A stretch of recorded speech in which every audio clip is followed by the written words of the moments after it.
بسم اللہ الرحمن الرحیم۔ ایک دفعہ ایک بادشاہ اپنے غلاموں کے ساتھ سفر میں تھا اور راستے میں دریا آ گیا۔ بادشاہ نے ایک کشتی لی اور اس میں سوار ہو گیا۔ بادشاہ کے ساتھ ایک غلام بھی تھا جو بالکل جاہل تھا۔ اس نے کبھی بھی کشتی کا سفر نہیں کیا تھا۔ جیسے ہی کشتی کا سفر شروع ہوا، اس نے ڈر کے مارے شور مچانا شروع کر دیا۔ وہ زور زور سے چیخنے لگا۔ چونکہ بادشاہ مسلمان اور بہت نرم دل تھا، اس لیے اس نے غلام کو کچھ نہ کہا اور برداشت کرتا رہا۔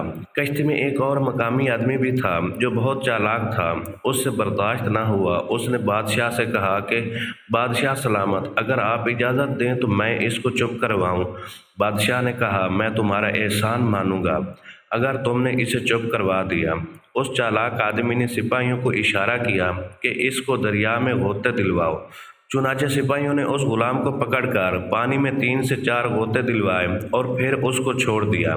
اب وہ غلام چپ کر کے ایک کنارے میں بیٹھ گیا اور پھر ایک بار بھی نہ چلایا۔ بادشاہ بہت حیران ہوا اور اس چالاک آدمی سے پوچھا کہ اس میں تمہاری کیا حکمت تھی؟ چالاک آدمی نے کہا کہ یہ غلام کشتی کے آرام کے بارے میں نہیں جانتا تھا۔ جب اس کو پانی میں ڈوبنے کی تکلیف ملی، تب جا کر اسے کشتی کے فائدے کا احساس ہوا۔ وہ کہتے ہیں کہ آرام کی قدر وہی جانتا ہے جس نے تکلیف میں وقت گزارا ہو۔ آخر میں اللہ تعالیٰ سے دعا ہے کہ اللہ تعالیٰ ہمیں سمجھنے اور عمل کرنے کی توفیق عطا فرمائے، آمین۔